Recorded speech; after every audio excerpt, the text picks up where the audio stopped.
Bom, boa tarde a todos. O meu nome é Leda Vieira, eu sou presidente da Sociedade Brasileira de Bioquímica e Biologia Molecular.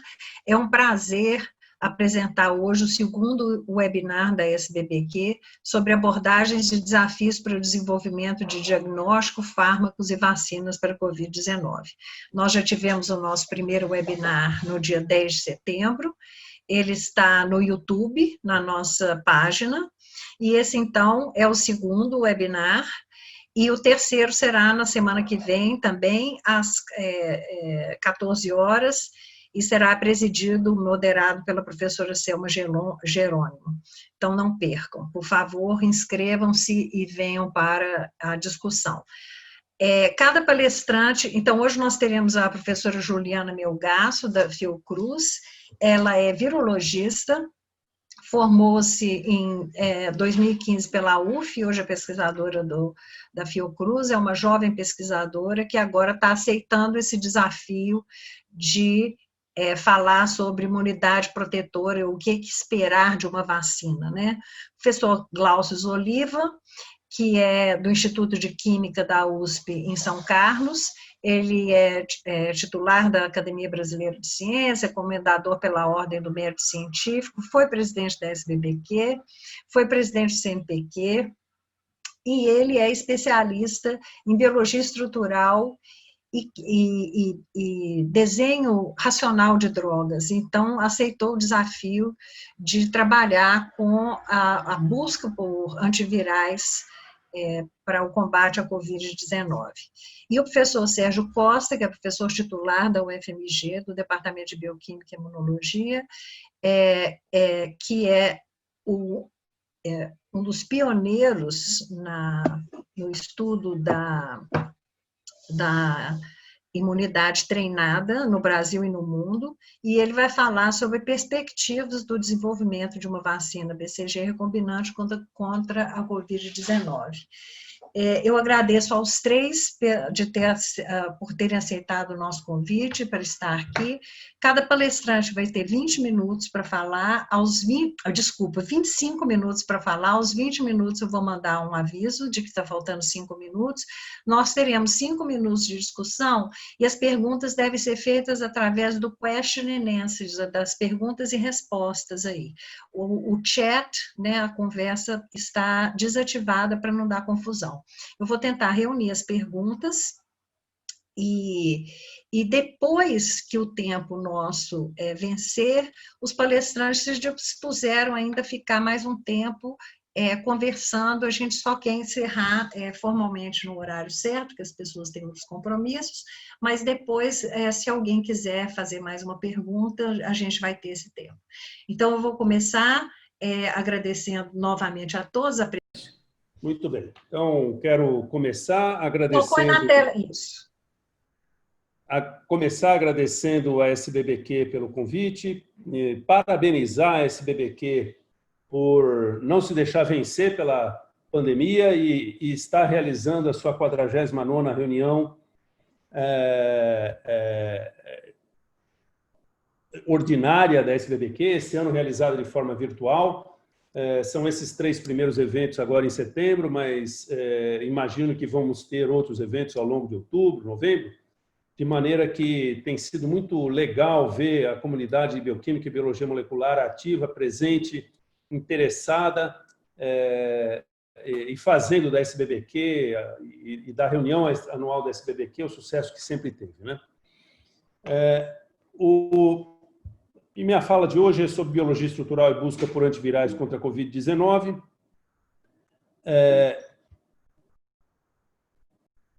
Eu trabalho e coordeno esse CEPID da FAPESP, chamado Centro de Pesquisa e Inovação em Biodiversidade e Fármacos, cuja missão é promover, então, avanços efetivos na descoberta de candidatos a novos fármacos, através de ciência básica aplicada, utilizando ensaios bioquímicos, biológicos e farmacológicos, bem como métodos de ponta, né, em química medicinal, produtos naturais, química orgânica, biologia molecular, estrutural, farmacocinética e toxicologia. Essencialmente, o que esse CEPID faz é juntar um grupo grande de colegas da química que produzem moléculas sejam elas produtos naturais, extratos, substâncias puras ou compostos sintéticos, obtidos nos casos de produtos naturais de plantas, micro-organismos, organismos marinhos, e no caso de substâncias sintéticas, mesmo peptídeos, na sua maior parte via sintética, e juntando, então, esses colegas que têm essas moléculas com outros colegas que estudam alvos específicos em doenças, especialmente doenças infecciosas, usando, então, ensaios enzimáticos, ensaios fenotípicos e triagens computacionais sobre alvos moleculares para identificar moléculas que sejam ativas contra esses alvos e, posteriormente, evoluir essas moléculas num processo cíclico de planejamento, síntese e avaliação, e na avaliação, aí assim, a gente estende para avaliação in vitro, in vivo, ex vivo, com vários parâmetros de farmacocinética e de toxicologia que são avaliados de maneira a evoluir moléculas para se tornarem candidatas a novos fármacos. Até fevereiro de 2020, nosso foco se resumia à doença de Chagas, malária, leishmaniose, zika, febre amarela, chikungunya, câncer, bactérias multiresistentes. Mas com o advento da pandemia, já no meados de fevereiro, nós começamos a planejar nos inserirmos dentro do tema Covid-19, o que depois tornou o tema único, né, no nosso laboratório aqui no Instituto de Física de São Carlos. Basicamente, então, para evoluir as moléculas, o que a gente faz, como eu dizia, é fazer esse ciclo virtuoso de planejamento, síntese e avaliação de maneira a chegar a moléculas promissoras. Quando, do início da pandemia, então, nós montamos um time que se estendeu além do CEPID, do CIBIFAR, envolvendo aí colegas do ICB na USP em São Paulo, no Instituto de Química aqui de São Carlos, na Química da Unicamp, da UFSCar, da Farmácia em Ribeirão Preto, da Química de Araraquara, os colegas da Biofísica da Unifesp, grandes especialistas, Juliano, Maria Juliano, e colaboradores e Maria Luísa Vilela Oliva, que são especialistas em proteases e peptídeos inibidores de proteases, e colegas com quem a gente já colaborava em projetos de Chagas e leishmaniose e malária, da MMV e da DNDI. Esse projeto foi apoiado pela FAPESP na sua chamada emergencial sobre Covid-19, e neste projeto específico, a estratégia foi, então, ter como moléculas, inicialmente até numa perspectiva de reposicionamento de fármacos, compostos que já estão em clínica, portanto, aprovados para uso clínico, e aí a gente tem coleções de moléculas aprovadas pelo FDA americano, as coleções de produtos naturais dos nossos colaboradores internos do CEPID, seja em Araraquara, no NUB, professora Vanderlan, seja em Ribeirão Preto, professora Mônica Popo e professor Paulo César Vieira, e compostos sintéticos de grandes coleções que vêm sendo realizadas no Instituto de Química da Unicamp, faltou aqui o FSCar, o Departamento de Química da Universidade Federal de São Carlos, o Instituto de Química aqui de São Carlos, do MMV e do DNDI.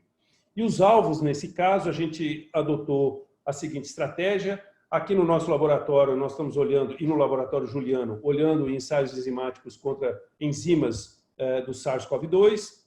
No laboratório do Lúcio Freitas Júnior, no ICB, olhando para os ensaios de invasão e infecção celular pelo SARS-CoV-2. E também aqui no nosso laboratório, fazendo triagens computacionais sobre alvos virais e, para isso, usando coleções, as nossas próprias coleções e coleções internacionais de base de dados de compostos. E, com isso, buscando testar substâncias para achar candidatos e depois evoluí-los naquele ciclo virtuoso que eu já mencionei.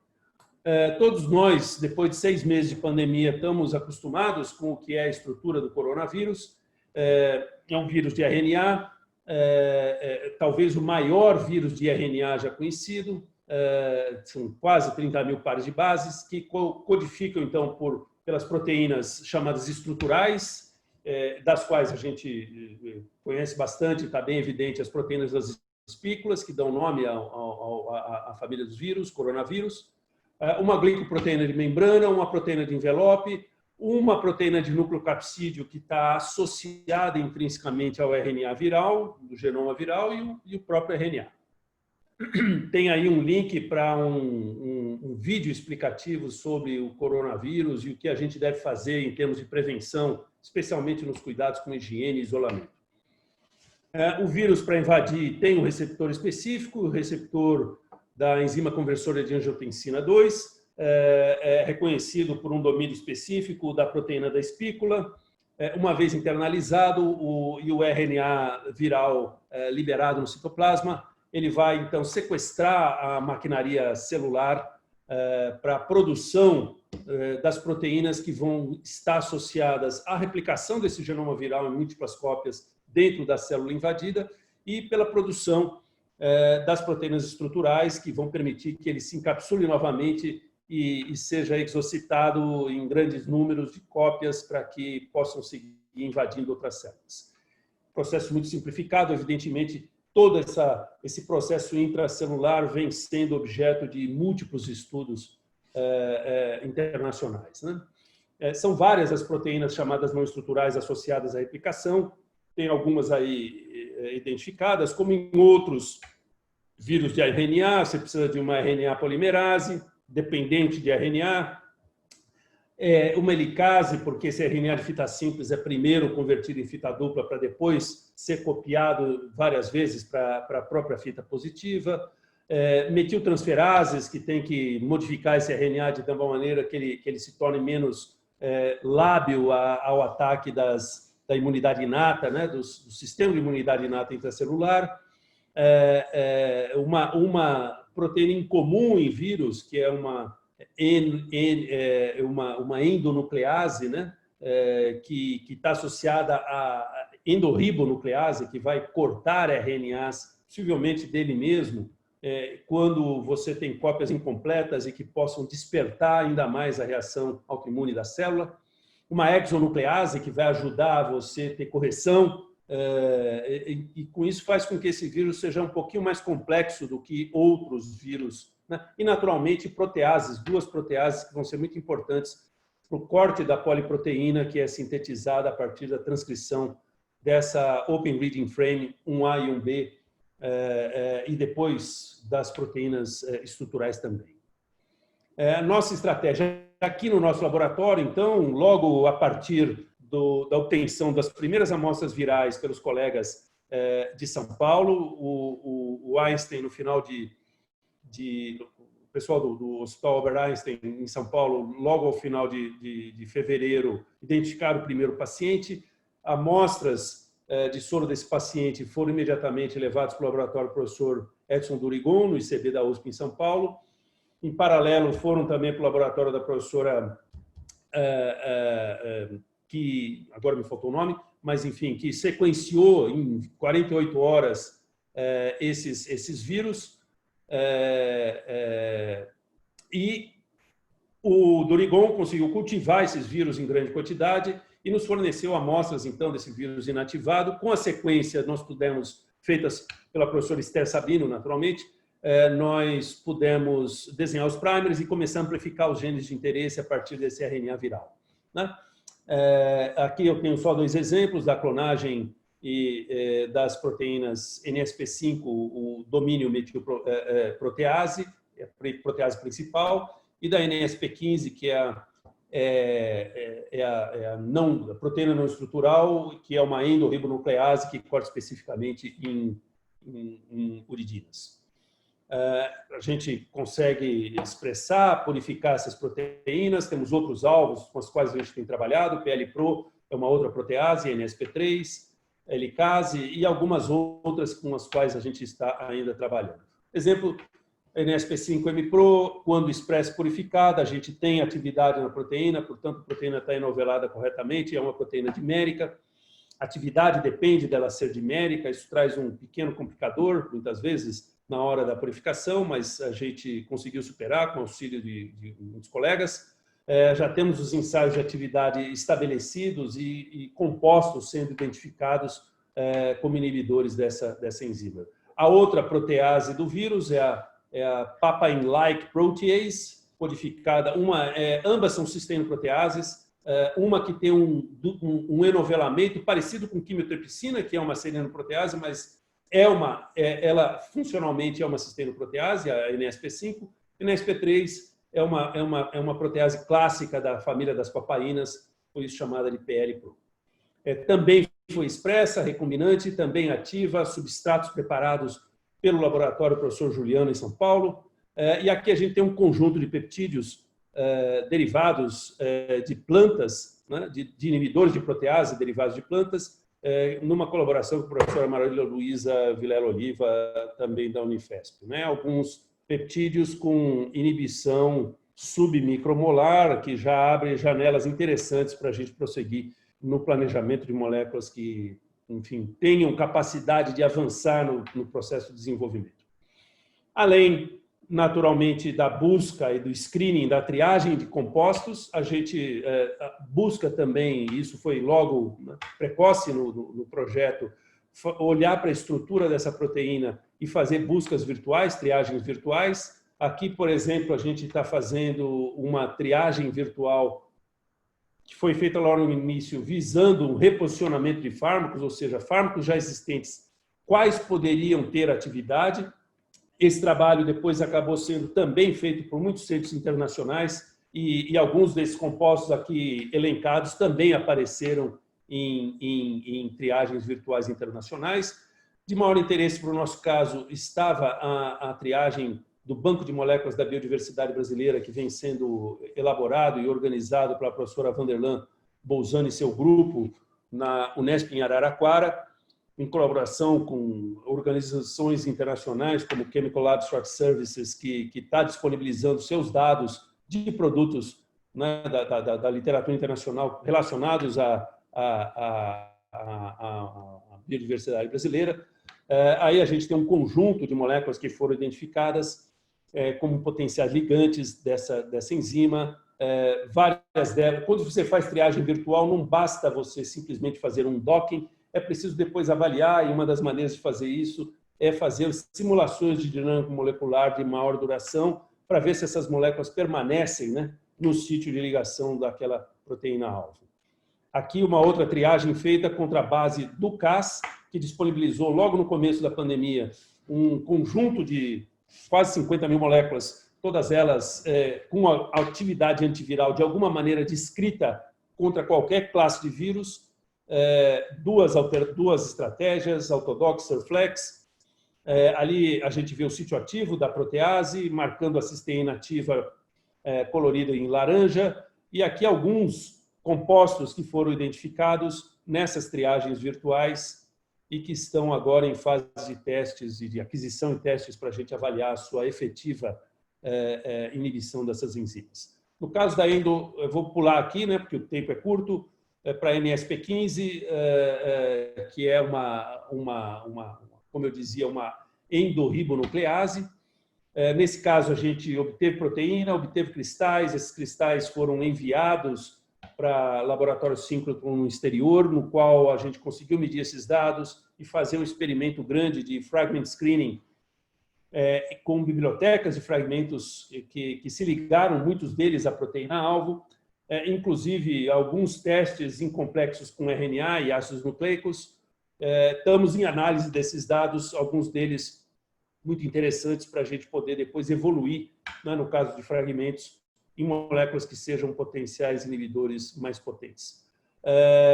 Aqui é uma outra coisa bastante interessante. Vocês sabem que em biologia estrutural hoje a evolução é muito rápida na direção de criomicroscopia eletrônica, como sendo a técnica muito interessante. De fato, com a mesma proteína NSP15, nós conseguimos uma colaboração com o laboratório de criomicroscopia eletrônica do Diamond, do Synchrotron, no Reino Unido. E com nossas amostras que foram para lá enviadas, foi possível coletar um conjunto de dados com mais de 6.500 micrografias, das quais, né, você fazendo identificação das partículas, você consegue ter uma classificação do conjunto de partículas, quase 2,5 milhões de partículas selecionadas, e utilizando a combinação dessas partículas, você consegue uma estrutura de alta resolução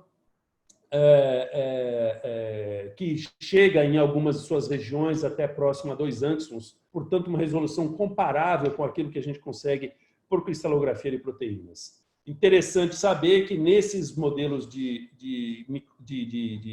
criomicroscopia eletrônica, por estarmos em condições mais próximas das condições nativas dessa proteína dentro da célula, em termos de pH, etc., a gente já tem observado mudanças conformacionais interessantes nessas interfaces do hexâmero da proteína. Peço desculpas pela legenda aí do lado esquerdo que ficou ocluída. Também tem sido uma experiência para nós única, eu diria, de grande relevância até para a comunidade científica brasileira. Como nós já tínhamos cristais, o síncrotron Sirius começou a sua operação experimental ainda em fase inicial de comissionamento, mas justamente para tentar atender a emergência da pandemia, abriu a possibilidade que a gente fosse utilizar a linha Manacá, que é a primeira linha sendo comissionada no Sirius. Esse experimento foi feito há um par de semanas atrás e dou aqui o crédito aos nossos pós-docs e alunos que, desde o início da pandemia, estão trabalhando aqui no laboratório, dia após dia, em condições tais de segurança que os impede, inclusive, na sua vida externa ao laboratório, né, de ter uma vida cheia de coisas para fazer. Então, o pessoal está vindo para o laboratório, todos no mesmo carro, para evitar transporte público, todos usando máscara o tempo todo, álcool gel o tempo todo, lavando a mão o tempo todo, fora daqui, exclusivamente em casa, quando precisa, no supermercado, mas isso foi meses de dedicação desses estudantes. Isso, para nós, é um exemplo, um estímulo de que os jovens brasileiros são, de fato, o futuro dessa nação, estão fazendo o futuro dessa nação e nos faz acreditar que a gente ainda tem um futuro aqui no Brasil, né? O síncrotron é espetacular, a linha está começando a ser comissionada, aqui a estabilidade do feixe é muito boa, aqui são alguns parâmetros, não vou entrar em detalhes aqui, que identificam essa estabilidade do feixe, estruturas de alta resolução obtidas para a MPRO, para a protease principal do vírus, inclusive num experimento com quase 200 fragmentos que a gente foi fazendo, né, que os meninos foram fazendo soakings nos cristais já obtidos aqui em São Carlos e levados para Campinas, e lá 80 deles foram medidos, vários deles sendo identificados fragmentos, aí do lado direito a gente já está vendo isso. Isso vai ser uma âncora importante para a gente poder começar a evoluir essas moléculas como inibidores da protease do Covid-19. Na parte de ensaios fenotípicos, um dos nossos alunos, um aluno meu de mestrado, estava já programado para ir para uma empresa americana que é dedicada a fazer machine learning na descoberta de fármacos. Ele foi com o projeto original dele de febre amarela, que é o projeto de mestrado dele desde o ano passado, vírus de febre amarela, mas chegando lá, ele chegou no começo da pandemia, exatamente no começo de março, e se engajou num projeto inovador de usar essa mesma tecnologia para buscar por inibidores de SARS-CoV-2, usando aprendizagem de máquina e com dados da literatura de atividade fenotípica contra a invasão celular do vírus. Com esses modelos, você pode, então, aí começar a buscar em bibliotecas de compostos, selecionar compostos a partir desses modelos de machine learning e testar esses compostos. E aqui a gente está vendo que foi possível identificar compostos com atividade contra SARS-CoV-2 em um modelo celular de células humanas, ou seja, de células HeLa que sobreexpressam a enzima conversora de angiotensina 2, e com EC50 de 500 nanomolar, mais ou menos. Essa é uma outra parte do projeto importante que vem sendo feito no laboratório do professor Lúcio Freitas, membro desse nosso projeto da FAPESP, e ele faz os ensaios fenotípicos de invasão e infecção celular pelo SARS-CoV-2. Basicamente, peço desculpas, o SARS é exposto às células vero em placas de 384 postos, pequenos volumes. Depois de expostos por um certo tempo, essa placa é fixada, exposta a anticorpos específicos contra o vírus, de tal maneira que você consegue quantificar, né, fluorescentes, que você consegue quantificar quantos vírus você tem ali naquela preparação. Além disso, você consegue quantificar quantas células estão viáveis na presença de compostos, né? Isso já produziu um primeiro artigo, está submetido, né, depositado no bioRxiv, sendo preparado para submissão em uma revista com revisão. Basicamente, então, deixa eu só desligar aqui o meu... Era para me avisar que já são 22 minutos. Eu já descrevi um pouco do ensaio, vou adiantar. Por exemplo, aqui a gente tem testes com algumas das proteínas... Opa, perdão.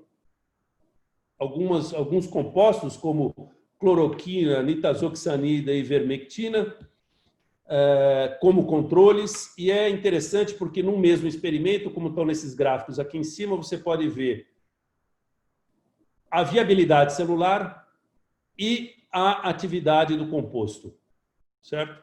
E nesses casos você consegue perceber que em alguns, veja a nitazoxanida, por exemplo, o composto passa a ser ativo em preto quando a célula deixa de ser ativa, ou seja, você está sendo tóxico para a célula. Então, são concentrações necessárias para a atividade que são também tóxicas para a célula, por isso a gente precisa ter muito cuidado nesses experimentos quando a gente diz, achei um inibidor. Precisa olhar o que está acontecendo com a célula primeiro, né? Esse é o meu último slide, só para comentar com vocês que, como a comunidade científica internacional e brasileira tem conseguido responder a esse cenário único, né, que nós estamos observando ao longo da nossa história, que é uma pandemia com dimensão global e com tantos impactos sociais e econômicos e na vida das pessoas e com um grande impacto, né, na vida das famílias. Só no período, né, desse ano aqui, você olha no PubMed procurando por quantas publicações a gente tem sobre Covid-19, ou SARS-CoV-2, ou o primeiro nome antes desse vírus ser batizado, foi pré-batizado como 2019 nCoV, e a gente tem isso numa medida, fiz isso ontem à tarde, né, 55 mil resultados, ou seja, em 2020, 55 mil trabalhos científicos já foram produzidos e publicados relativos a estudos que envolvem Covid-19. Isso é uma resposta extraordinária, fantástica da comunidade científica internacional. Bom, como eu dizia, são os jovens que fazem a nossa vida valer a pena todo dia. Aqui foi nossa última festa de fim de ano, no final de 2019. Todo mundo junto, todo mundo da piscina, não estamos mais podendo... Até minha neta está aqui no meio dessa foto. Não estamos mais podendo fazer isso, mas vamos voltar a fazer, se Deus quiser, com o trabalho nosso de cientistas brasileiros e internacionais juntos. E quero aqui agradecer, então, aos colegas também do CIBIFAR e aos colegas que se adicionaram a esse projeto, Lúcio Freitas, Carolina Moraes, Lúcio do ICB, Carolina da Unifesp em Diadema, Edson Durigan do ICB também, Luiz Juliano da Unifesp, Carlos Montanari aqui do IQISC, lá da Unifesp, Maria Juliano e a Débora Okamoto, Rodrigo Cunha, da UFABC, e Shonekins, que é dessa empresa americana com as quais a gente tem essa colaboração para usar métodos de aprendizagem de máquina no estudo e na triagem de moléculas. Com isso, eu agradeço, muito obrigado. Peço desculpas, Leda, se eu passei um pouquinho do tempo. Acho que não. Obrigada, Glaucius. Eu estou um pouco em dúvida aqui se eu estou conseguindo passar as mensagens. Eu passei uma para o Eduardo, ele não me respondeu, então estou achando que eu estou com problema das mensagens. Leda, está tudo certo. Recebi sim. Está tudo certo? Tá, ok. Certo. Então, nós temos duas perguntas aqui. A primeira é do Guilherme de Siqueira, ele quer saber em qual organismo foi feita a expressão recombinante das proteínas do vírus. Foram todas expressas em E. coli, mas temos também o sistema de levedura no caso de algumas proteínas que estão em andamento. E a segunda pergunta é que o slide foi passado meio rapidamente. Aparentemente, a cloroquina inibiu o SARS-CoV-2? Foi tóxico para a célula? É de uma pessoa anônima. Não foi tóxico para a célula nas concentrações, mas quando você começa a aumentar um pouco mais a concentração, ela começa a ser tóxica para a célula. Mas não na concentração em que você tem atividade, ela não chegou a ser tóxica para a célula, e por isso a gente a mantém, inclusive, como controle em cada uma das placas. Então, a cloroquina ela foi ativa contra o corona, é isso? Foi ativa contra o corona, como já identificado internacionalmente. Esse resultado não é novo nosso, não. Eu tenho uma pergunta, Glaucio. Por Claro. que o inibidor do receptor da célula da ECA aumentaria o risco de infecção? Eu imaginaria que seria o contrário. Quer dizer, eles falam que as pessoas que tomam inibidor de ECA, saiu esse boato no começo, eu não acompanho a literatura, que isso seria um fator de risco. Não. Para mim seria o contrário, né? Não tem nenhuma evidência disso, não. Que eu conheça, isso aí foi conversa fiada, como a gente está acostumado a ouvir. Tá. É que eu não acompanho a literatura, então eu fiquei com a conversa fiada na cabeça. Beleza. Mais alguma pergunta? Ok, talvez por final. Algum produto natural apresentou efeitos contra o SAR, de Vanessa Evangelista? Sim, temos produtos naturais que são inibidores, seja de alguma das proteases, e isso, enfim, deverá ser evoluído, né? Esses produtos naturais podem ser peptídeos ou podem ser moléculas pequenas. Ainda na faixa de micromolar, né? Isso precisa ser evoluído para que a gente tenha, de fato, candidatos aí que sejam promissores. Muito obrigada, professor. Eduardo, nós temos... Juliana, como você está? Tá tudo certo, Leda. Eu estou com o slide da Juliana e vou apresentar e ela vai pedindo que eu passe. Isso.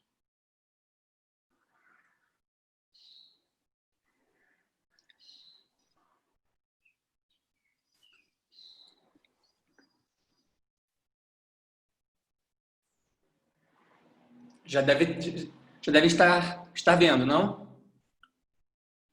Sim, estamos vendo, só falta colocar em modo apresentação.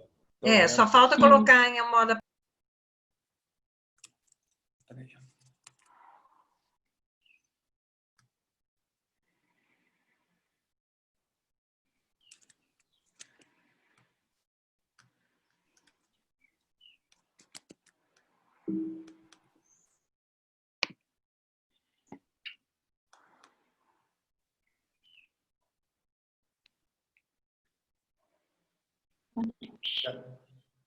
Bom, pode ir.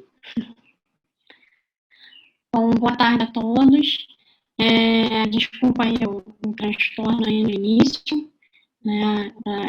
Esse mundo online para todo mundo está sendo muito novo para todos nós, né?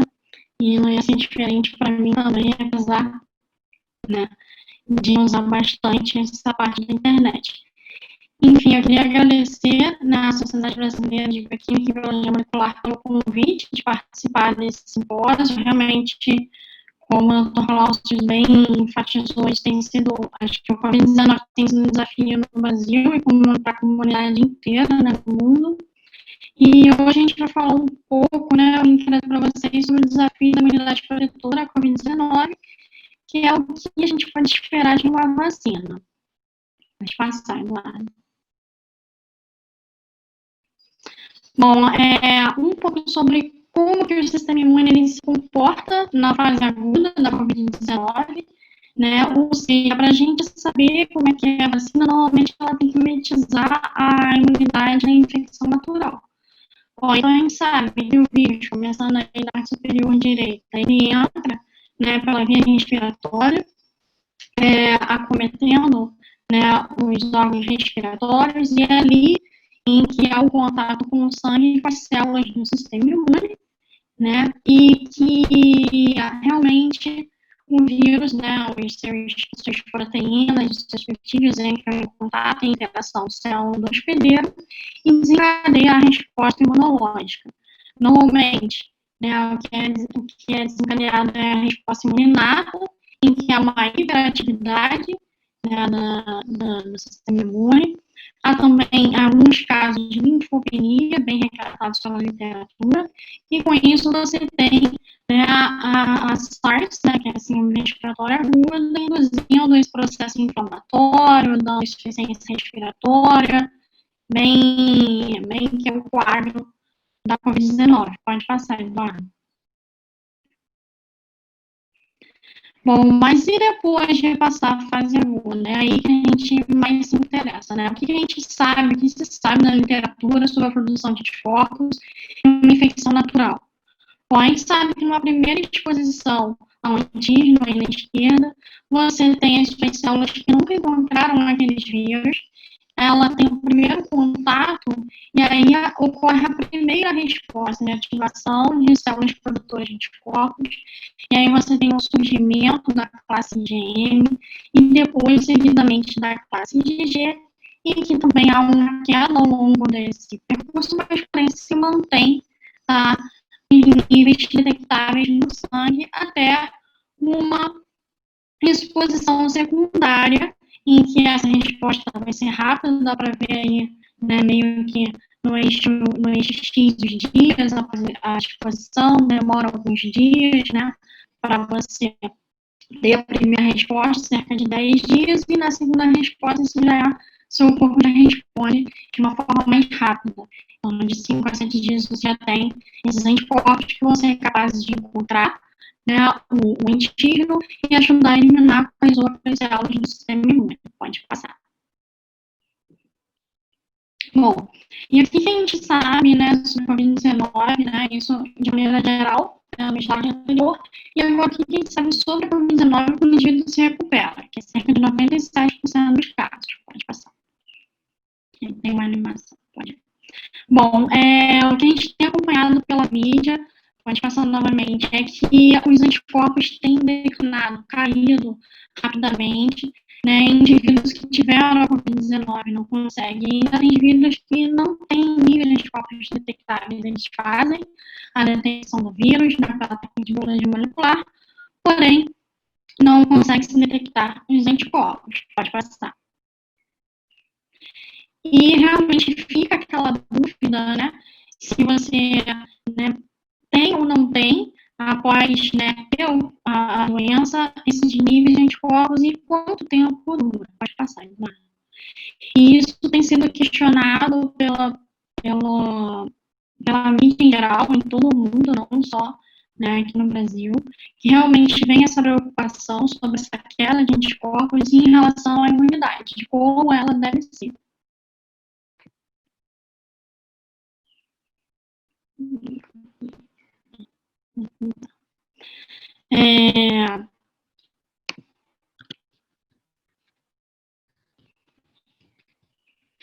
Então, e o que a gente também consegue observar, né, e que fica essa questão da imunidade, se realmente gera imunidade, se ela vai induzir a imunidade por um tempo prolongado ou não. Pode passar.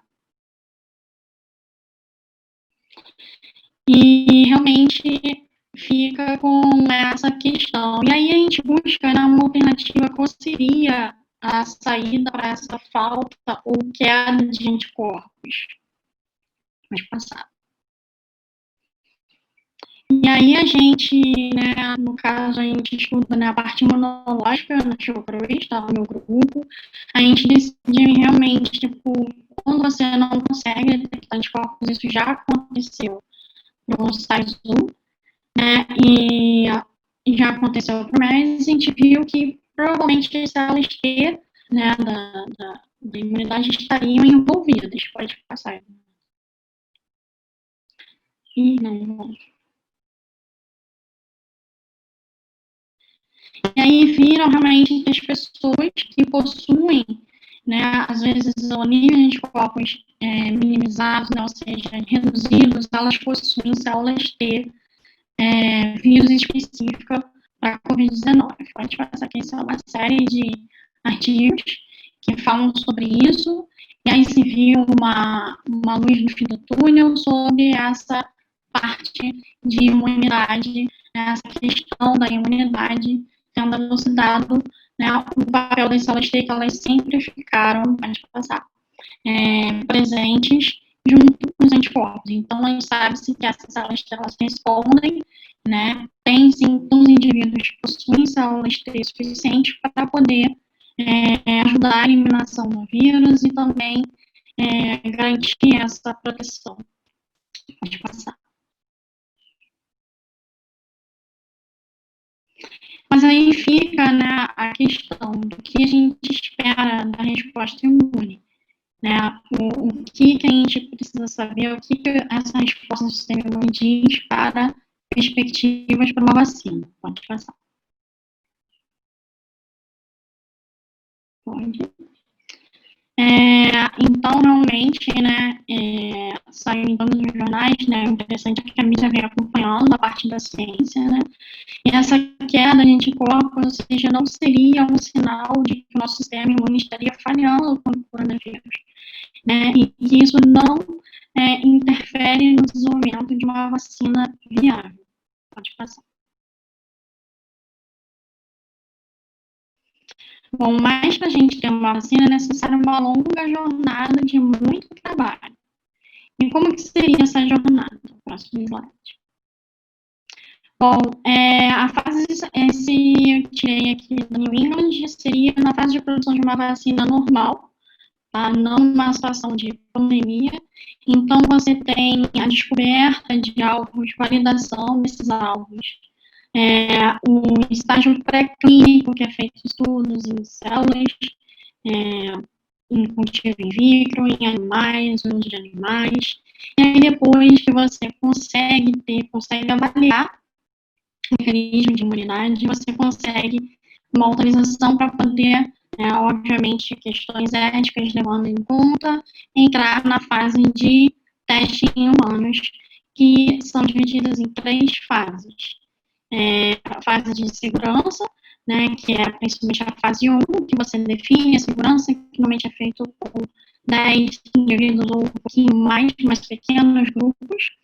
Aí você define a dose, né, o quanto que vai daquela dose, se é micrograma, se é miligrama. A fase 2, normalmente, ela pode acontecer até com um constante, que é o que a gente está vendo acontecendo aí, que é a fase de segurança e imunogenicidade, que é feito com mais pessoas, né, em torno de 100 pessoas ou mais.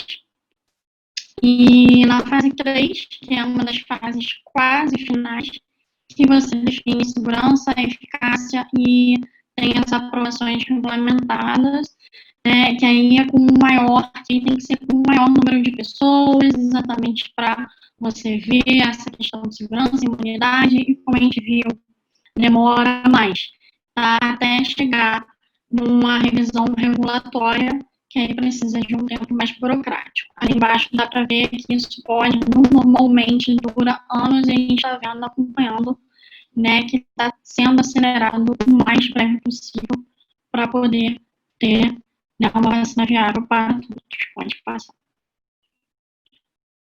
Bom, e aí, né, vem a pergunta de como estão, né, todos os estados dessas vacinas em desenvolvimento.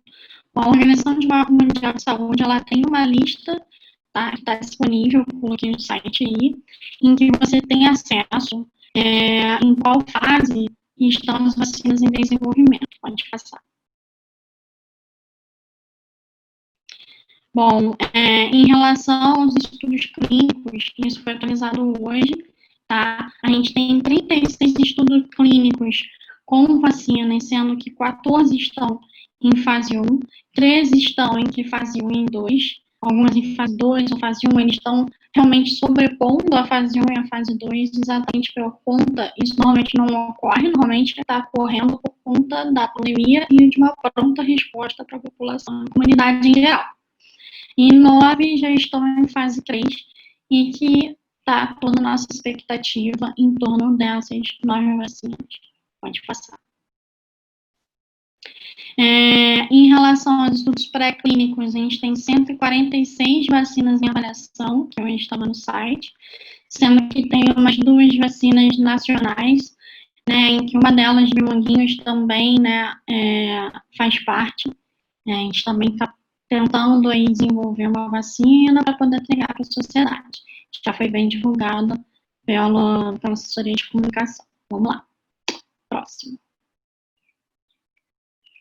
Bom, mas, obviamente, né, alguma coisa pode dar errado. Bom, isso vem sendo questionado, né, por todas as comunidades, principalmente porque a gente não tem uma vacina nem para SARS-1 e nem para MERS. Né? Então, vem a questão, poxa, como é que vai ter uma vacina muito rápida para a Covid-19? Né? Vem a desconfiança, vem os grupos anti-vacinas, enfim. Então, realmente, tudo tem que ser feito com muita cautela, né? Até porque algumas vacinas, elas têm alguns problemas, reversão à violência, pode aumentar a probabilidade de infecções virais. Pode passar. Só um exemplo, né, a vacina inativada para o SARS-1, né, de coronavírus, ela realmente falhou, tá? Isso é um trabalho de 2011, em camundongos, induziu, por exemplo, uma resposta inflamatória quando eles tiveram contato com o vírus, quando os animais tiveram contato com o vírus. Bom, mas e agora? Né, vem a questão, pode passar, né? Por que essa questão de dar errado? Eu fiz esqueminha rápido para passar aqui. Bom, a gente tem as células T, que eu falei, né? As células T pode passar. Quando elas se diferenciam, elas têm a parte que é de... Opa, passou muito. Aí. Que é a parte de CD8 e as células TH1, que são produtoras de interferon, e essas são as mocinhas, né? As que está circulado em vermelho, que são as células T-helper no tipo 2 ou no tipo 17, em que apesar que elas auxiliarem na produção de anticorpos, ela ativa também a resposta inflamatória, e isso pode causar, né, danos patológicos no indivíduo, e que provavelmente estava relacionado ao que ocorreu nos camundongos com SARS-1. Pode passar. Bom, mas aí o que seria um bom resultado? Um bom resultado tem sido mostrado, tá? Que é a produção de interferon mesmo pelas células T, que normalmente é feita pelas células T de memória. Dias após a vacinação, você consegue ter e detectar essas células por diversas técnicas. Pode passar. E o que a gente tem que esperar de uma boa vacina é realmente avaliar se essa vacina é segura para a maioria da população, ou seja, se os efeitos ou os danos colaterais que podem ocorrer são raros, tem que garantir uma proteção, ou seja, verificar se as pessoas imunizadas não ficam doentes e acompanhar a detecção de anticorpos e a produção de células T de memória. Pode passar.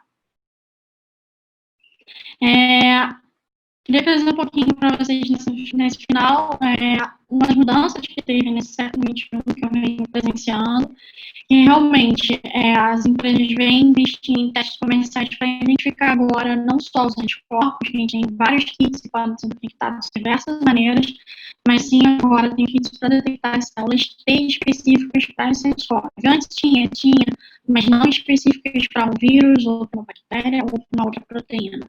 E agora você tem kits, pode passar agora. E você tem kits que estão disponíveis, e agora você tem toda essa atenção voltada. Pode passar novamente. E pela primeira vez na história da imunologia, né, principalmente no campo das doenças virais, esses estudos da resposta às células T na imunidade, eles vêm ganhando atenção, assim como a detecção de anticorpos ganhou durante todos os últimos anos que a gente vem acompanhando. Pode passar. Nunca foi tão divulgada a ciência no mundo e no Brasil, assim como o acompanhamento da produção das vacinas. E a gente consegue ressaltar de que se realmente a gente tem uma vacina que já for liberada para todo mundo, essa pode ser a primeira vacina produzida em menos tempo no mundo, desde o conhecimento da doença do agente, né, o surgimento da Covid-19, que foi em dezembro de 2019. Pode passar. Mas aí vem a questão, vai ter vacina para todo mundo? Bom, isso é uma questão, uma pergunta que realmente o mundo inteiro vem se fazendo, mas vale ressaltar que quando a gente tem uma vacina disponível, né, o ideal também é que a gente olhe para outras questões. Por exemplo, a cobertura vacinal no calendário de imunização gratuito brasileiro deveria ser de 95%. Em 2019, antes de Covid, já era menor que 70%. Pode passar. Tá? Tem uma tabelinha mostrando, né, que em 2019 isso vem caindo. Acho que em 2014 a gente chegou em que todos eram acima de 90%. Em 2019 isso caiu para 64,6% da cobertura vacinal. Pode passar. Então, assim, mesmo depois que a gente tem uma vacina disponível, depende exclusivamente do indivíduo ir ao posto de saúde para poder se vacinar. Pode passar.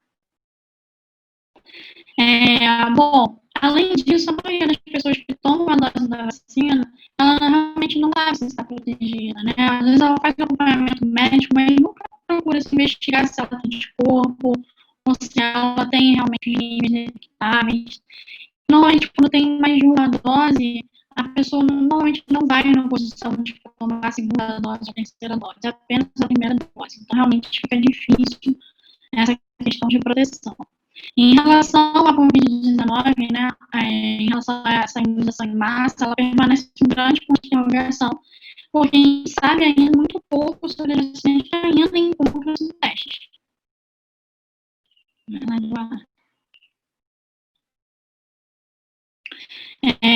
Um ponto importante é realmente para a gente não confundir imunidade de rebanho com infecção natural com imunidade de rebanho com imunização. Quais seriam os desfechos desfavoráveis? Bom, só para a gente ter uma ideia, para os dois exemplos, um exemplo foi na infecção natural de Covid-19 no Brasil, em que se a gente tivesse uma imunidade de rebanho, né, que a gente praticamente teve, a taxa de mortalidade era de 3,1%. No caso da vacina de poliomielite atenuada, tem um risco de reversão da violência e de reduzir doença grave. Só que esse risco é de um caso em 5 milhões na primeira dose, e um caso em 10 milhões depois de todas as doses.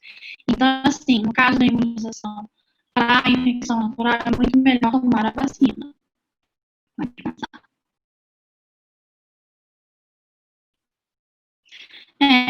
Mas claro que a gente sempre tem que esperar que a segurança, eficácia e proteção tragam para a gente resultados que minimizem os efeitos sociais e econômicos que a pandemia trouxe ao Brasil e ao mundo. Mas, enquanto isso, a gente tem que seguir com as profilaxias enquanto pode, realmente. Lavar a mão, usar álcool gel na falta de água e sabão, uso de máscara e distanciamento social. E esse realmente é o nosso novo normal. E é isso. Aí, um exemplo de distanciamento social, né, o uso de máscara, realmente a vacinação seria uma ótima saída aí da Covid-19. Pode passar agora. Muito obrigada.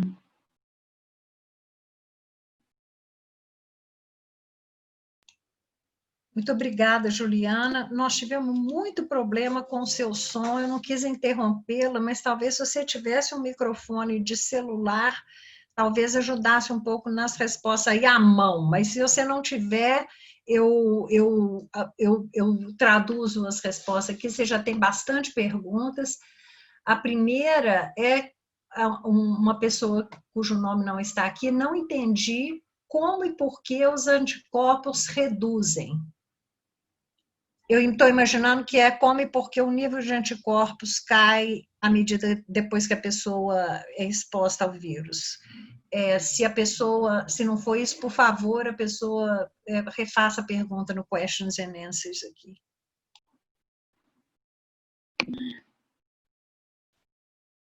Oi, Helena, pode repetir também, que o som também para mim está chegando picotado.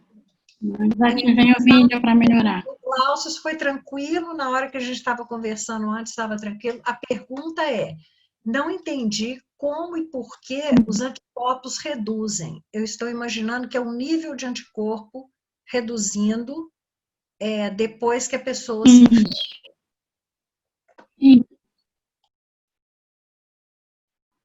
Isso, normalmente tem uma redução, né, normal, como a gente vê pelo gráfico, né, as células elas tendem a não ficar totalmente ativadas, porque aí também pode reduzir a autoimunidade. Tá? No início, falavam-se sobre os testes, que realmente, né, pela demanda acelerada, os testes vinham falhando na detecção de anticorpos. Mas também isso foi visto para SARS-1 e MERS-1, em 2003 e 2012, que realmente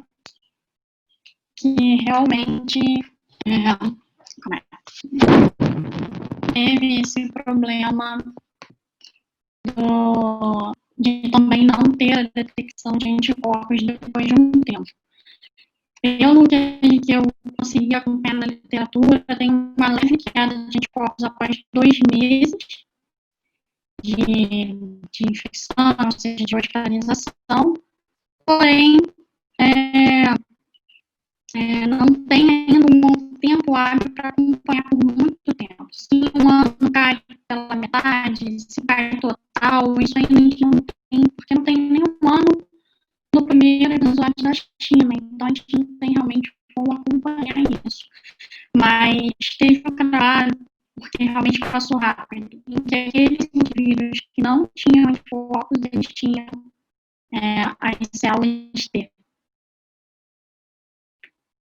Então, realmente passou a ser o estudo das células T primordial.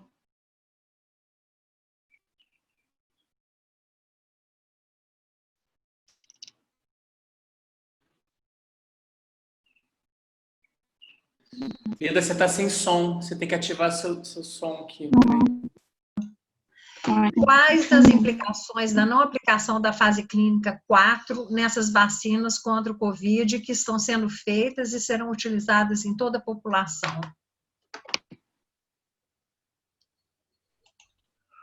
Você entendeu, Juliana?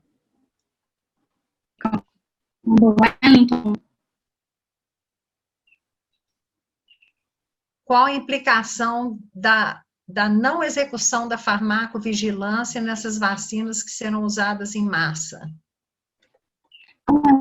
A fase 4, né, na verdade, tem a fase 3 e a fase de regulamentação. A vacina ela só vai ser liberada se realmente passar por todas as regulamentações, tá? Então, isso não acontecerá, em resumo. A resposta é essa, isso não vai acontecer. Será que essa redução de anticorpos não poderia estar relacionada com a não formação dos centros germinativos dos linfonodos que vem sendo reportado, imagino? Também tem. Você entendeu? Entendi, da Joana, né? Bom, o que a gente também é complicado a gente afirmar isso por conta da dificuldade de a gente ter acesso ao linfonodo do indivíduo, né? Isso não é muito eticamente utilizado de você fazer a função, então realmente fizeram isso em indivíduos, né, no pós-morte. Então, realmente fica essa questão, né, dos centros germinativos de não diferenciarem, isso pode ser uma questão evolutiva viral, né? Obviamente o vírus ele tende, né, nessa evolução viral tentar escapar ao máximo do sistema imune para tentar prevalecer, né, no hospedeiro, tá?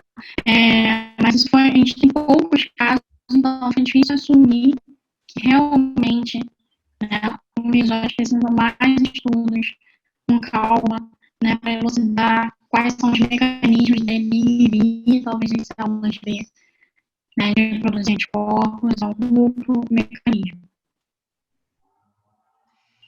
A última pergunta é se os indivíduos que já se recuperaram possuem células T suficientes para atuar na defesa, como se explica a reinfecção? Como se explica que as pessoas se contaminarem novamente? A reinfecção. Então, tem diversos fatores a serem analisados. a reinfecção, como que você consegue detectar essa reinfecção? Você tem variantes diferentes, você tem mutações diferentes, pontuais ou não, que podem acontecer, então acontece o ciclo todo de novo, tá? Então, a questão da vacina é tentar ver o que pega mais abrangente do vírus e tentar inibir essa reinfecção.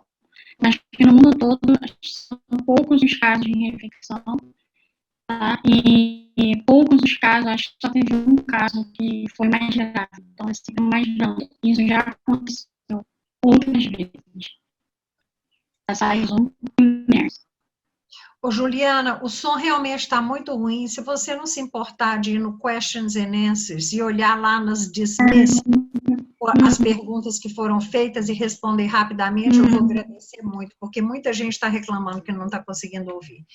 Nós vamos agora passar, então, ao professor Sérgio Costa Oliveira, na esperança de que o microfone dele não fale.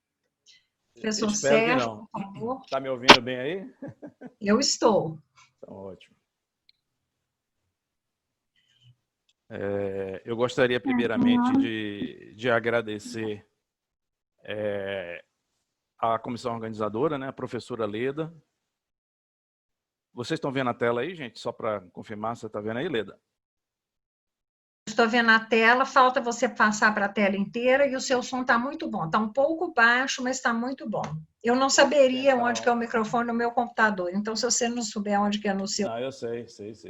Vou aumentar um pouco aqui. Parabéns, professor. Melhorou aí, gente? Tá melhor? Ainda não está com tela inteira. Em tela inteira. Vou botar agora. Tela inteira. Agora sim. Tá me ouvindo bem? Tá dando para ouvir legal? Então tá bom. Então é isso aí. Eu primeiro queria agradecer a professora Leda e demais membros aí da comissão organizadora pelo convite. É um prazer estar aqui com o professor Glaucio Oliva, com a Juliana Melgaço, também dividindo esse simpósio.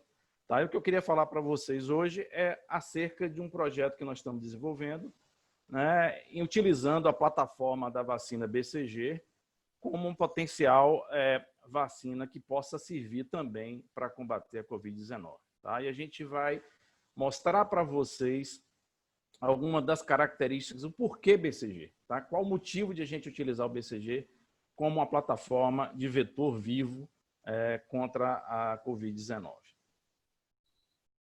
A vacina BCG, como vocês sabem, né, ela é uma vacina baseada numa bactéria, no Mycobacterium bovis atenuado, foi criada desde os anos 20, tá certo? Ela já vacinou milhões de pessoas, na realidade, e se mostrou exatamente muito biossegura, tá? Sem nenhum efeito colateral.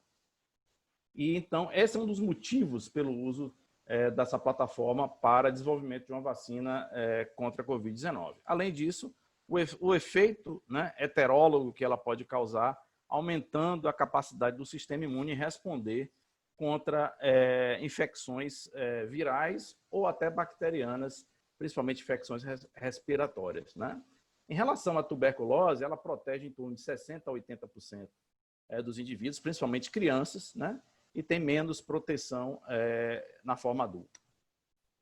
Se você observar nesse mapa de vacinação global de BCG, os países que estão em laranja claro, inclusive o Brasil, a Argentina, a maioria dos países da África e a maioria dos países da Ásia, a vacinação contra BCG, usando o BCG contra a tuberculose é obrigatória.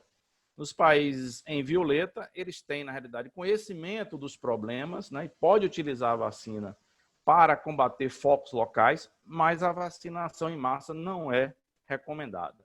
E também em laranja escuro, como nos Estados Unidos, no Canadá, a vacinação por BCG não é recomendada, ela não ocorre. Tá?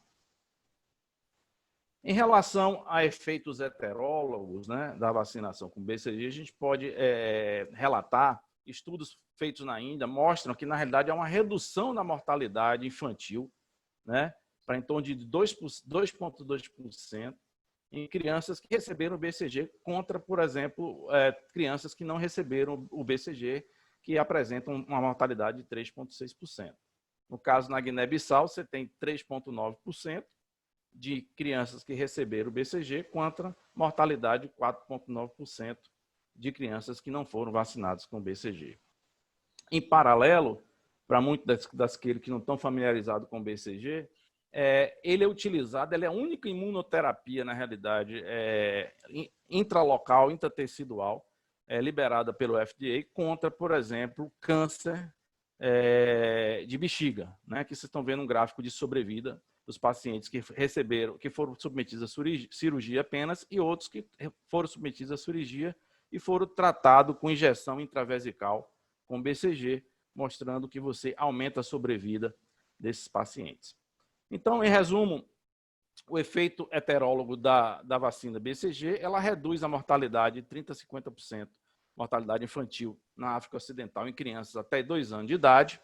Né? A imunização logo após o nascimento leva à redução de peso, né? Principalmente aumento de peso, diminuição da perda de peso, principalmente nos primeiros meses de vida, mostrando que essa vacina, né, pode, na realidade, ter um efeito benéfico para a população de forma heteróloga, além, obviamente, de vacinar contra a tuberculose. Em Uganda, né, já em indivíduos adultos, indivíduos que eram HIV positivos, né, eles, na realidade, foram vacinados com BCG, apresentaram menor risco de infecção intestinal por helmintos nematodos comparados com indivíduos não vacinados.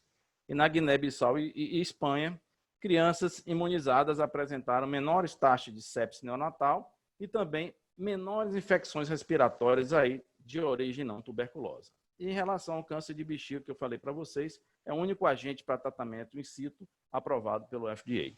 Então, vocês podem observar que tem vários efeitos benéficos, né, do BCG atuando de forma heteróloga. Um exemplo, por exemplo, publicado pelo grupo do Mihail Netter, mostra que indivíduos que receberam a BCG e depois foram vacinados com a vacina de febre amarela, e, na realidade, quando foi observar a viremia, você vê uma redução da viremia em indivíduos que receberam o BCG comparados com o placebo.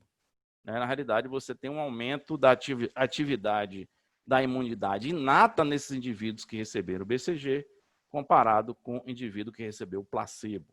Tá? E nós vamos agora nos detalhar qual a mecanística de como o BCG pode, na realidade, induzir esse aumento da atividade da imunidade inata em indivíduos que recebem essa vacinação. Então, a pergunta seria, né?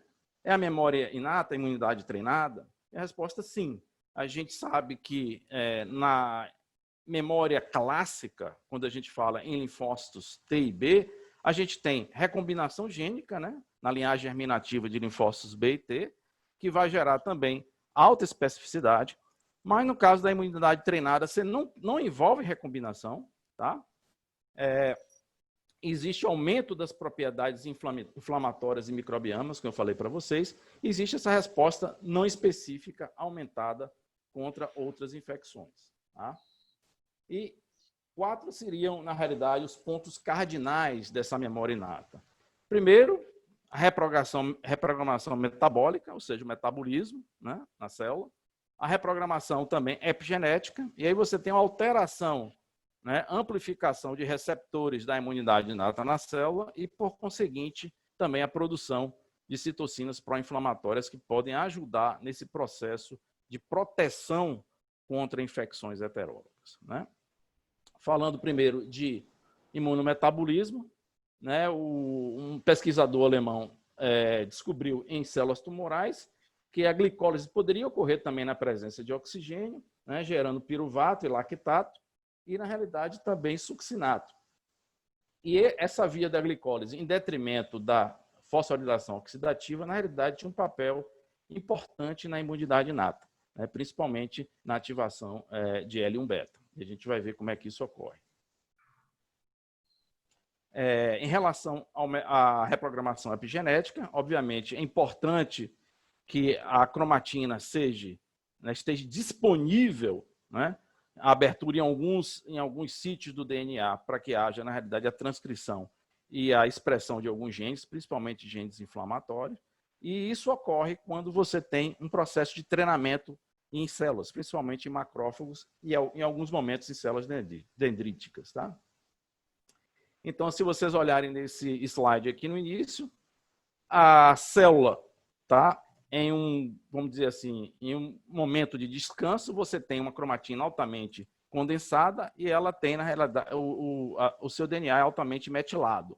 Então, você tem baixa expressão de alguns genes nesse processo. Quando você tem o treinamento, né, nesse caso, o treinamento com o BCG, o que é que ocorre? Você tem uma abertura de alguns sítios específicos na cromatina e você já tem uma acetilação, tá, do DNA que está envolvido com a expressão de alguns genes inflamatórios. E, nesse caso, você tem a assinatura de algumas histonas que estão ou acetiladas ou metiladas quando essas células são treinadas. Tá? Então, resumindo de forma bastante genérica, né, as alterações metabólicas e epigenéticas nas células que são treinadas com BCG, na questão do imunometabolismo, a gente tem uma ativação de uma enzima, de uma sinase chamada mTOR. O mTOR vai ativar um fator de transcrição de hipóxia, de inibição de hipóxia, que é o HIF-1α, e você vai aumentar a glicólise, e aí você tem o efeito Warburg, o Warburg Effect, né? E você tem produção de succinato e outros metabólicos que são importantes na indução da imunidade inata. E, paralelamente, você tem, como eu falei para vocês, uma reprogramação epigenética e uma abertura de cromatina, aumentando a transcrição de alguns genes, principalmente genes inflamatórios. Tá? Em um segundo momento, a gente tem alteração de receptores padrões da imunidade inata e, por conseguinte, expressão de alguns genes e moléculas inflamatórias. Tá? Então, na realidade, quando você imuniza um animal com a BCG, você tem um aumento do treinamento das células da medula óssea que vão, na realidade, né, migrar para alguns sítios de linfóides secundários e também para o sangue, e pode chegar até o tecido onde essa segunda infecção, essa infecção heteróloga, penetrou, e essas células são muito mais bem treinadas para combater, na realidade, essa infecção. Tá? Bom, e no nosso laboratório, a gente já vem estudando esse fenômeno, né? Esse fenômeno de imunidade treinada foi primeiramente descrito e bastante trabalhado pelo NETEA, na Holanda, e a gente vinha, na realidade, avaliando nos modelos de estudo, né, se o BCG podia realmente ter essas mudanças transcricionais no modelo que a gente vinha trabalhando. Então, o que a gente fez foi imunizar animais com 1 milhão de células de BCG, 1 milhão de bactérias, né? Nós tratamos esses animais por 30 dias com rifampicina e isoniazida, exatamente para eliminar esse BCG, né, para que não haja uma interferência, tá, depois para nossas avaliações da bactéria no nosso modelo. E aí nós coletamos medula óssea desses animais e derivamos em macrófagos, né? E vocês podem observar aqui no painel C que tanto o animal que não foi tratado com BCG, quando foi tratado por BCG, a gente não tem nenhum BCG depois que a gente trata com os antibióticos depois de 30 dias, tá? Mostrando que realmente nós eliminamos o BCG da medula óssea e circulação, né? Para não ter nenhuma interferência no processo. E a gente, por exemplo, avaliou aqui no painel B o número de macrófagos, né? São células, são marcadores de macrófagos por fax, e a gente observa que no animal que não recebeu BCG e que recebeu BCG, o nível de macrófago é mais ou menos o mesmo. Então, a gente observou o seguinte: existe uma alteração realmente nesse modelo da sinase mTOR, existe uma maior fosforilação da sinase, né, que vai levar a um processo de aumento metabólico de HIF-1α e também do succinato, e a gente comparou a medula óssea de animais que foram não tratados com BCG e os animais que foram tratados com BCG. E a gente vê um aumento da expressão da fosforilação de mTOR, né, bastante robusta, bastante significativa nos animais que foram tratados com BCG versus os animais que não foram tratados. Tá? Em seguida, nós queríamos também avaliar a nível transcricional um dos receptores importantes dentro do processo inflamatório, que é o receptor do inflamassoma NLRP3. Então, a gente está avaliando aqui a nível transcricional, tá, de animais que não receberam BCG e os animais que receberam BCG. Então, a gente observa que há um aumento transcricional de NALP3 nos animais que receberam BCG. E esse aumento transcricional de NALP3 reflete um aumento da citocina e L-beta que a gente observa em animais que receberam BCG versus animais que não receberam BCG quando foram ativados com a bactéria heteróloga, mostrando que realmente esse treinamento desses animais leva a um maior aumento de alguns marcadores inflamatórios. Bom, e como nós já publicamos anteriormente, né, o aumento da atividade do receptor NLRP3, principalmente por efluxo de potássio e outros componentes, leva à ativação de caspase 1 e a produção, a clivagem do pro-IL-1-beta e L1-beta. Isso vai levar a uma ativação de outras células imunes que vão, na realidade, ajudar a combater, né, determinadas infecções. Bom, então, em resumo, em relação à imunidade treinada que a gente está discutindo com vocês de BCG, a gente tem uma resposta aumentada inespecífica, alterações tanto metabólicas quanto epigenéticas, e a gente tem um aumento da função efetora contra, né, diferentes patógenos, né, o que a gente, na realidade, está buscando quando a gente pensa em desenvolver uma vacina também para a Covid-19. Inicialmente, a pergunta, né, quando a gente pensa, nossa, se na realidade existe uma ativação inflamatória, será que tem algum processo que pode prejudicar, né, indivíduos que sejam vacinados e que no futuro venham, na realidade, a se infectar com Covid-19? Na realidade, foi feito recentemente, foi publicado esse ano, um ensaio clínico com BCG, um estudo retrospectivo, na realidade, né, feito na Holanda, e a ideia de toda a racional do trabalho é que, normalmente, dois indivíduos, né, em contato, eles se expõem ao patógeno, e o patógeno, no caso do Covid, vai se replicar nas células do indivíduo, levando à transmissão da doença. Né? Se esses indivíduos receberem um tratamento, um boost com BCG, você aumenta a capacidade dessas células, na realidade, em controlar a infecção com vírus, evitando, no caso, a prevenção, né, e a transmissão do patógeno. Certo?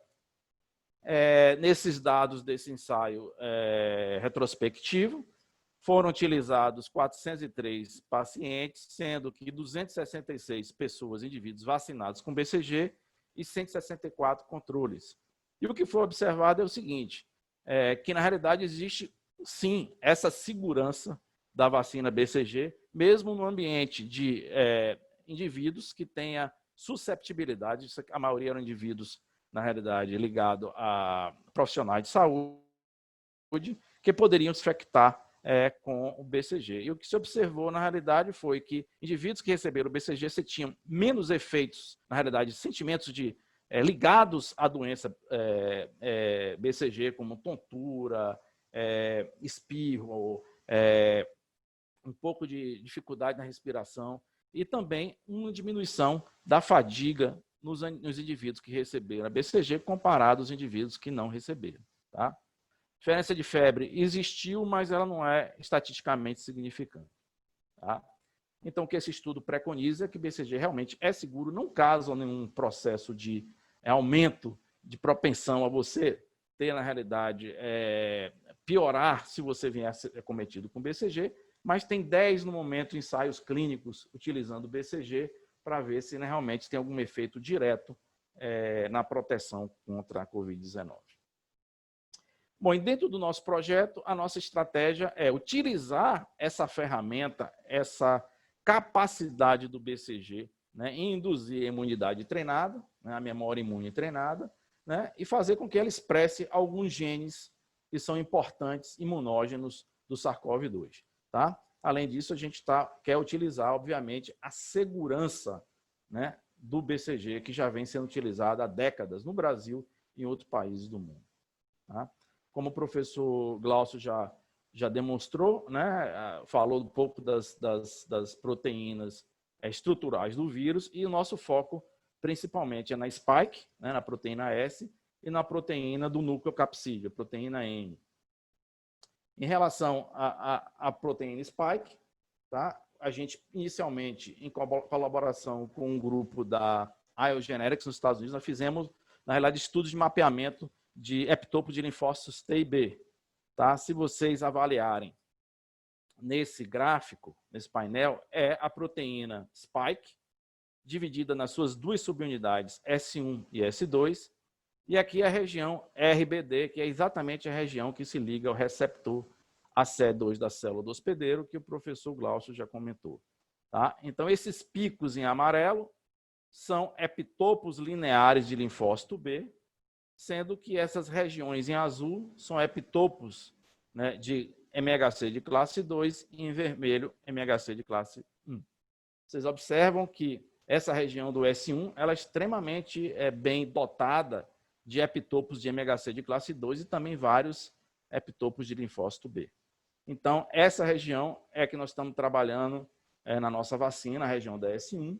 Tá? Se vocês observarem esse heatmap, comparando a ligação de diferentes alelos de MHC de classe 1, né, presente em população caucasiana, versus o de classe 2, a gente observa que a spike tem muitos peptídeos que se ligam aqui em azul de forma bastante significativa em moléculas de MHC, em alelos de MHC de classe 2. Tá?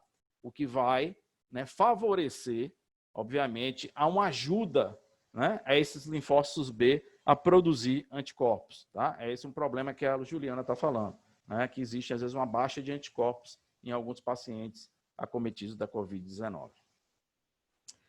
Quando nós avaliamos também a capacidade, a comparação em pelo menos 3 alelos de DR-beta, o 011, 04, 1 e 05 e 1501, que são alelos extremamente importantes, a gente observa que existem também ligações de várias regiões da proteína para esses alelos e também para epitopos de linfócito B aqui. Tá? Mas vocês estão vendo que existe uma riqueza maior nessa região aqui, em terminal, essa região S1 da molécula.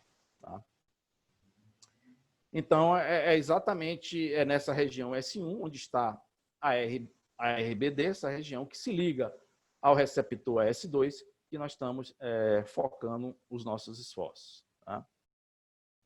Então, a avaliação desses epitopos, principalmente na spike, nesse caso aqui, foi baseada em potenciais sítios de vírus neutralização, tá? E também bons epitopos de linfócitos B que tem próximo a ele excelente ajuda de linfócitos T, tá? Porque isso aqui a gente tenta minimizar o problema da baixa de anticorpos que são identificados em alguns indivíduos acometidos de Covid-19.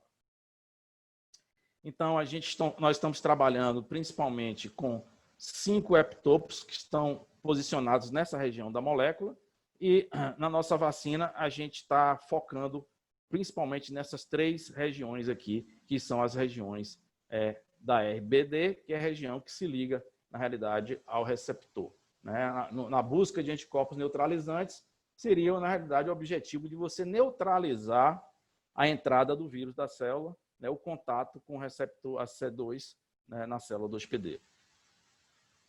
Em relação ao nucleocapsídeo, que é outro foco do nosso trabalho, do nosso projeto, tá? É importante dizer para vocês que o nucleocapsídeo é uma proteína extremamente abundante no vírus SARS-CoV-2 e que ela tem uma vantagem nesse aspecto sobre a spike, que ela é menos passível de mutação.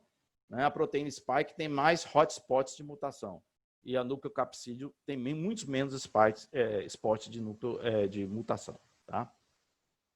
Então, mais uma vez, nós avaliamos os epitopos, tanto de linfócitos B como de T na molécula, e a gente está fazendo a expressão dessa molécula no BCG, principalmente nessa região, do aminoácido 50 ao aminoácido 350, no qual a gente pega exatamente esses domínios aqui, que são a maioria dos peptídeos que se ligam com maior afinidade a moléculas de MHC de classe 1 e 2, e também esse epitopo aqui principal, que é um epitopo imunodominante na região do aminoácido 175 a 200. Tá? Eu queria também chamar a atenção a essa região aqui, de 100 a 125 aminoácidos, tá? Que é uma região que eu vou falar para vocês a importância dela no nosso processo. Bom, a maioria desses epitopos é que nós estamos estudando, tá? Tanto os epitopos de linfócito B nessa tabela 1, quanto que se ligam, né, com afinidade MHC de classe 1, que vai ativar a linfócito CD8, e MHC de classe 2, que vão se ligar a linfócito TCD4. eu queria chamar a atenção, destacar a esse peptídeo imunodominante, tá? De linfócito B, na região 176.206, e também aquele que eu chamei a atenção a vocês no slide anterior, o peptídeo que se liga, né, com grande afinidade ao MHC de classe 2, que vai do aminoácido 97 ao 127. E uma das características desse peptídeo é a capacidade, a homologia que ele tem, né, com vários beta-coronavírus. Tá? Então, a gente utilizando essa região da molécula, a gente tem a capacidade de desenvolver, né, esperançosamente, uma vacina que possa proteger contra diversos coronavírus.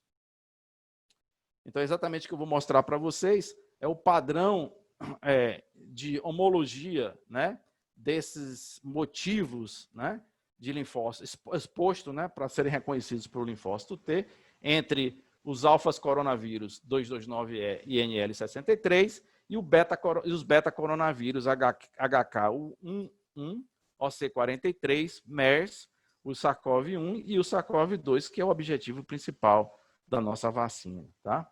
Então, se vocês observarem a maioria desses epitopos, tanto de classe 1 quanto classe 2, quando a gente observa aqui os beta-coronavírus, SARS-CoV-2 aqui em violeta e SARS-CoV-1, a gente vê uma homologia muito grande de ligação no MHC de classe 1. Também no OC43, que é um beta-coronavírus, e também no HKU, que é um beta-coronavírus.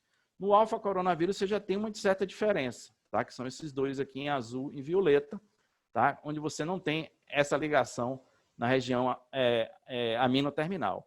E engraçado, o MERS, né, para nosso espanto, que é um beta-coronavírus como o SARS-CoV-2, ele tem mais semelhança de ligação com os alfa-coronavírus do que com o SARS-CoV.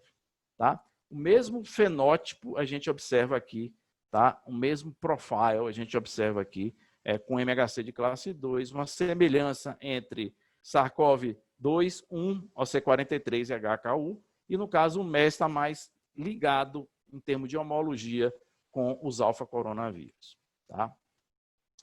Então, o nosso foco na nossa vacina, como eu falei para vocês, é a expressão na BCG de uma região aminoterminal, tá? Do núcleo capsídeo, e nesse modelo, né, de estrutura terciária da região N-terminal, comparando diferentes beta-coronavírus, a gente vê que existe uma superposição dessas regiões, existe uma homologia bem grande de aminoácidos que a gente já observou, e essa região em azul aqui, tá, na realidade, aquele epitopo de linfócito T, CD4, de MHC2, que na realidade ele é idêntico entre diferentes coronavírus, diferentes beta-coronavírus. Tá? Ele não é idêntico em relação ao MERS, mas a maioria dos beta-coronavírus ele é idêntico. Tá? Então, nós estamos focando aqui também essa região.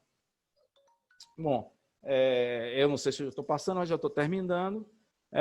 Os nossos estudos estão, nós estamos no momento fazendo a expressão desses genes no BCG, né? E a gente tende, na realidade, tem como objetivo testar a resposta imunológica dessas construções no camundongo transgênico, né? Que expressa, na realidade, o receptor ACE2 humano nesses animais. A gente já está com esses animais no nosso biotério, em parceria com o professor Ricardo Gazinelli.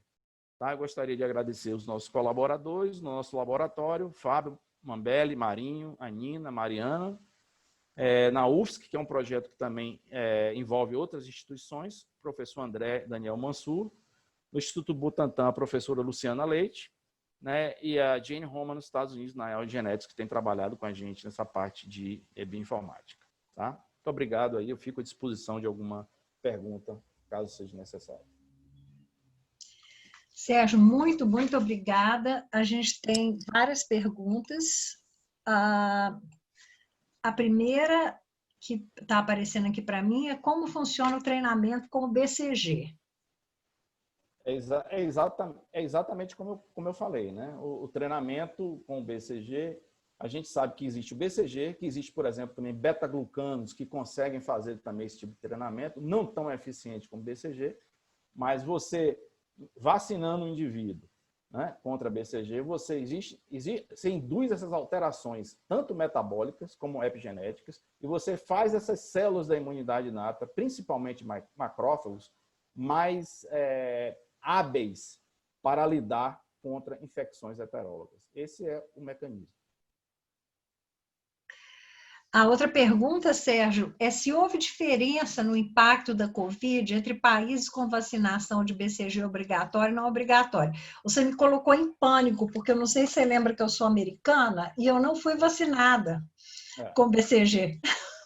Alguns estudos que foram feitos até o momento mostram que, na realidade, o que existe é indivíduos que foram vacinados com BCG, eles tendem a eles se infectarem com Covid-19, eles tendem a diminuir o número de indivíduos que vão para aquela fase mais crônica da doença, que vão se hospitalizar, que vão ter necessidade de uso de respiradores mecânicos. Tá? É esse o dado, mas agora estão exatamente 10 ensaios clínicos usando BCG, inclusive no Brasil, tá?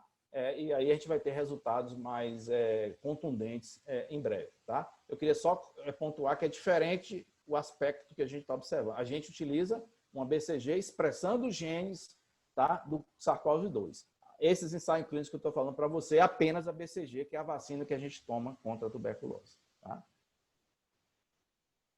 E a última pergunta que eu tenho aqui para você é qual seria a diferença, de Miriam Melo Braga, de qual seria a diferença da vacina antipneumocócica para o BCG? Então, são duas bactérias totalmente diferentes, né? Você tem um pneumococcus, que é uma vacina, e o BCG é, na realidade, uma outra vacina, é um Mycobacterium bovis, são bactérias diferentes. Né? E o pneumococcus não induz imunidade treinada, tá? Só para deixar claro isso aí para quem fez a pergunta. Tá? É mesmo, Sérgio? Por quê, hein, será? Existem características que não se sabe ainda, né? Existem outros micro-organismos que estão sendo testados para ver se também tem essa capacidade de treinar o sistema imune e muitos deles não têm. Isso é uma particularidade bem definida do BCG, né? E, por exemplo, você pode usar alguns beta-glucanos, consegue fazer esse treinamento, mas não na mesma magnitude, tá certo? E agora está a corrida para testar outros micro-organismos, mas eu já asseguro que o pneumococcus não funciona. E tem uma outra pergunta aqui, de Gabriel Martins Costa Manso, qual seria a projeção de tempo para o desenvolvimento dessa vacina BCG? Bom, a gente está exatamente terminando a parte de expressão dos genes dessas duas construções, com spike e com nucleocapsídeo no BCG, e assim que termine a gente vai imediatamente para animal, né?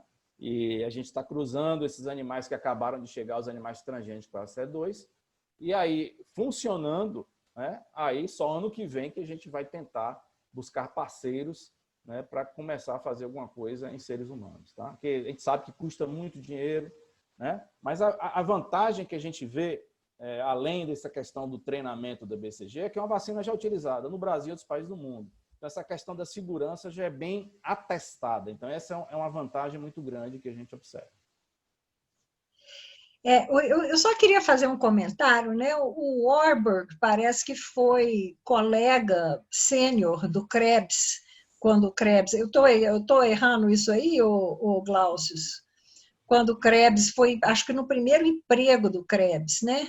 Então, é muito legal a gente ver que essa diferenciação de macrófago no tipo inflamatório ou nos tipos menos inflamatórios, né, o regulatório, o cicatrizante, acaba se resumindo, lógico que por causa da metilação do DNA, mas acaba se reduzindo numa troca do metabolismo anaeróbico, no caso do macrófago inflamatório, né, ou na ativação do ciclo de Krebs, no caso do macrófago não inflamatório. Né? Quem diria Warburg e Krebs juntos de novo, agora na imunologia. Exatamente. E o succinato tem um papel muito grande nesse processo. Uhum. Exatamente. Tá, eu tenho mais uma pergunta aqui. Algum composto da vacina, como adjuvantes, pode influenciar no treinamento do sistema imune? Na verdade, estão testando alguns tipos, como eu falei, beta-glucanos, que podem, na realidade, ajudar nesse treinamento. Tá? Por exemplo, alum, são substâncias que já foram testadas e parece que não induz treinamento. Então, Na verdade, a corrida agora, para quem não usa BCG, é buscar exatamente outros componentes, né, que possam induzir esse treinamento e que isso aumente essa capacidade adjuvante em vacinas heterólogas, né? Ok, mais uma pergunta aqui, que o BCG sempre foi utilizado como adjuvante no adjuvante completo de Freud, né, em animais. É um comentário, na verdade. Sim, na realidade são... desculpa. Não, são bactérias, no adjuvante completo são pedaços da bactéria, né? São fragmentos. Sim. E, finalmente, o Daniel Miranda perguntando quanto ao perfil de citocina, se existem tipos que se expressam em maior quantidade. Na realidade, a gente vê o que IL-1-beta, né, que é ativado via inflamação, ele é bastante ativado. Mas a gente observou também que IL-6, TNF também em menores quantidades também é ativado. Tá? Ok, eu acho que eu posso encerrar aqui. Nós tivemos, eu acho, uma tarde muito estimulante. Eu queria agradecer a todos os palestrantes. Realmente foram apresentações brilhantes. Eu posso falar isso porque eu não estou na comissão organizadora, então não estou me autoelogiando pelos convites, apesar de eu ter sugerido o Sérgio, né, que é meu colega, mas eu queria agradecer a vocês profundamente. Muito obrigada por passar essa tarde conosco, foi extremamente agradável e muito esclarecedora, e eu acho que a gente ficou muito claro como que a ciência básica consegue responder rapidamente e como que os conhecimentos da ciência básica embasam a procura de drogas, a maneira como o sistema imune reage e as novas abordagens de como estimular esse sistema imune. Quer dizer, quem diria, né, que o sistema, a imunidade treinada, que era uma coisa que enorme novidade, talvez nos ajude. Quem diria que a gente ia estar se preocupando com célula T, e quem diria que a gente ia olhar para o sítio de uma proteína e desenhar uma droga que se encaixa lá, que talvez resolva o nosso problema da pandemia.